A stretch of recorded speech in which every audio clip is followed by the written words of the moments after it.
Good day mga boss. So ito yung part 2 ng ating shipping na video. So dito sa video na to pag-uusapan natin kung ano yung mga requirement, kung saan ako nagpapaship, saka bakit. Yung mga bakit natin dito natin sasagutin. Okay, so ngayon papakain ako ng isda. So habang ginagawa natin to, sasagutin natin yung mga question nyo. So unang-una, ano yung ginagamit natin courier? So alam nyo na yan, Flash Express. So bakit Flash Express?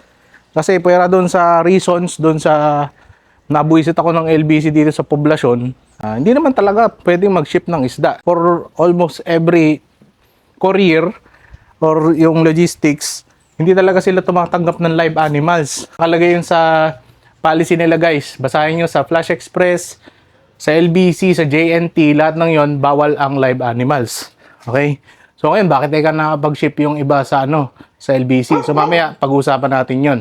Yun, so bawal naman talaga mag-ship guys ng mga live animals. Bakit yung iba nakapag-ship sa ganito ng ganyan? Merong mga requirement.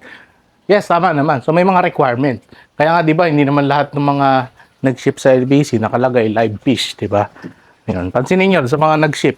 Ayun. And then syempre, mamaya pag-uusapan natin pinagkaiba ng mga shipping. Mag-hatch lang tayo ng BBS. So, yung BBS nga pala natin, ayun, shoutout kay Mr. MR Gapi. Ayan, so deep blue ang ating BBS. Ayan, Flash Express tayo kasi umuubra tayo doon. So, hindi ko sinasabing okay doon or pinipilit kayo na doon. Yun yung option ko, yun yung ginagawa ko. So, i-explain ko sa inyo kung bakit tayo doon. So, Flash Express tayo kasi umuubra. Tapos, yung sa current process natin, yung pagbabalot, tayo nagbabalot. Tayo yung nagpe-prepare. Ako bahala sa packaging, sagot ko yung packaging. Lahat yon okay sa akin. So, doon tayo nagsiship sa Flash Express. Ngayon, LBC mga boss, hindi ko sinasabing pangit sa LBC. Pero sa LBC kasi sila magpapak doon tapos maghihintay ka na matagal bago makapag-pack. Ang siguro, mag-switch ako sa LBC kapag okay na yung process. Ayan, kapag okay na yung process sa pag-ship ng isda, mas madali. Hindi ko pa kasi alam kung paano yung process ng LTP kapag sa LBC. I mean, mag-process ng LTP kasi ang BFAR dito sa Bulacan, dito sa Pulilan, wala.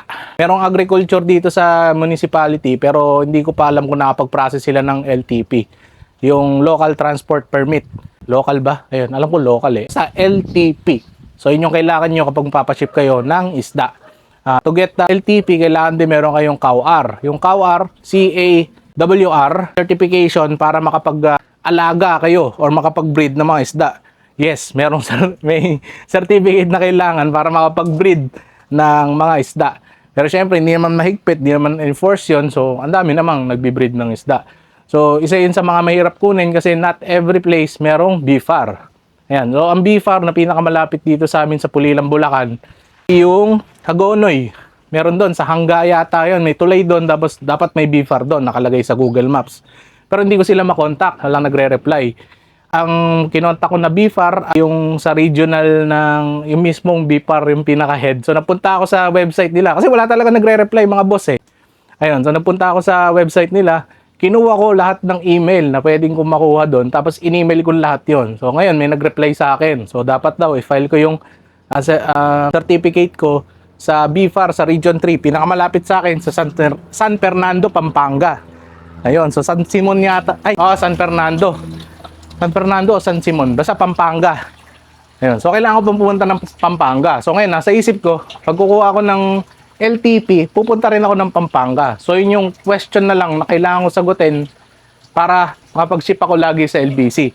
So, yung LBC, kilala na ako dyan sa SM Pulilan. So, nakikita nila ako lagi, pumipick up ako doon ng isda, yung mga in-order natin dyan sa South.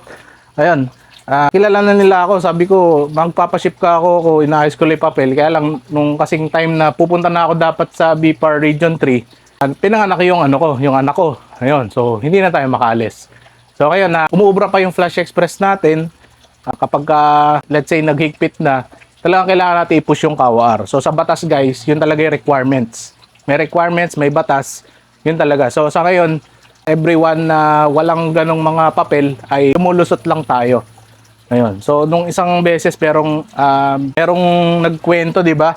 Nadismayado sila sa LBC kasi mga nag-ship ng isda, ang tagaleka. Kasi hindi naman nila pananagutan 'yun, mga boss. Technically bawal So unless merong kanong papel, siguro ayun, feeling ko noon lang ako magagalit sa LBC. O kaya kung meron akong papel na naging air cargo siya tapos may na-damage, alam na live yung siniship natin. Hindi ko alam kung paano pa-process yon sa LBC kasi hindi ko pa natatry. So kapag ka na-try na natin yon, I'll make sure na i-document natin mga boss. Okay, ngayon, flash tayo, ganyan tayo mag-ship. Magpo-focus lang tayo sa flash. Ayun. So I'm not affiliated sa flash. Hindi ako bias sa flash. Talagang yun lang yung gumagana sa sistema natin ngayon. Kaya yun yung ginagamit natin. Yan, tingnan nyo. Oh. Ganyan lang mag-harvest guys ng mga BBS. So inaayos pa natin yung paglipat ng yung BBS na lilipat natin dito. Ayan. So next, question sa sa flash. So sa flash guys, tulad ng kwento ko doon sa nakaraan, sobrang goods ng experience namin sa flash. Hindi ko sinasabing 100%, pero let's say mga 95%. So kung i-rate ko yung flash, yung experience namin sa flash, nasa mga ganong percentage. Kasi bibihira lang namatay. Ayun, di ko alam kung swerte kami guys. Pero yun, bibihira. So para doon sa mga viewers natin na naka-order na dito sa amin, please mag-comment nga kayo kung may namatay sa mga isda nyo para makita rin ng ating mga viewers. Pinakamalayong na shipan namin, Davao, Palawan. Sino ba mas malayo? Davao, Palawan. Sana napanood yung part 1. So okay pa yung ship namin sa Davao kaysa sa Nueva Ecija. Ayun, talagang Nueva Ecija yung highlight namin. Kasi Nueva Ecija, hindi ko alam, binabato yata nila doon yung mga package namin namatay. Ayun, may isa akong buong package namatay doon. So yun yung patunay na nakakabuisit mag-ship talaga doon sa Nueva Ecija. So panoorin yung part 1 mga boss para mabawasan yung mga tanong nyo. Summarize ko lang. So doon sa Flash Express mga boss, yun yung experience namin and wala kaming bias sa Flash Express. So okay lang talaga yung kinalabasan sa amin. Kung hindi okay sa inyo, wala po akong magagawa doon. Hindi naman ako affiliated sa Flash. Ngayon sa LBC, how to ship legally through air, ay kailangan nyo po ng COWR tsaka LTP. Yung COWR, certificate na legal ka na nagbi-breed ng isda or may-ari ka ng mga isda. Ayun, di ko pa sure exactly kung para saan yun. Basta requirement yun para makakuha ka ng LTP. Kasi nakalagay doon yung number mo ng COWR mo doon sa LTP. Every time yata na kukuha ka ng LTP, parang kailangan mo ilagay yon yung number ng certificate mo. Ayun.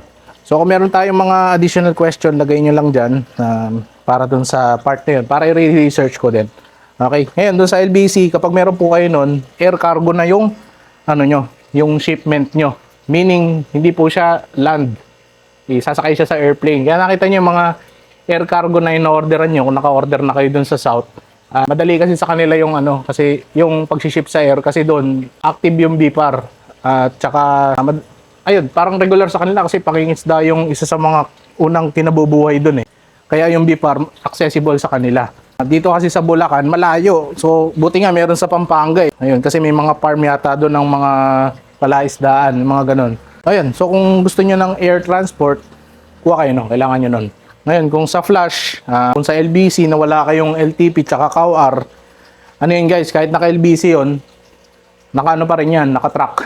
Ayun, land transpo daw yun. Ayun, so sinabi lang din sa akin nung nasa LBC nung nagtanong ako niyan sa Plaridel at saka sa Pulilan, ganun nga daw yun. Kasi dati tinatry ko lumusot eh. Hindi pwede. Eto, flash tayo. Ayan. So, yun lang yung rason kung bakit flash tayo. Okay kami. Kung hindi okay sa inyo, wala po akong magagawa dun. Okay? So, ulitin ko yung mga question, lagay nyo sa comment, then sagutin natin next video. Okay? So, maraming salamat sa mga nanood and maraming salamat sa mga nag-respond sa first video. Kung may gusto kayong malaman, sabihin nyo dyan, re-research natin, and then sasagutin natin sa susunod na video. Okay? So, maraming salamat mga boss, mga kaisda, mga kajugols. See you on our next video.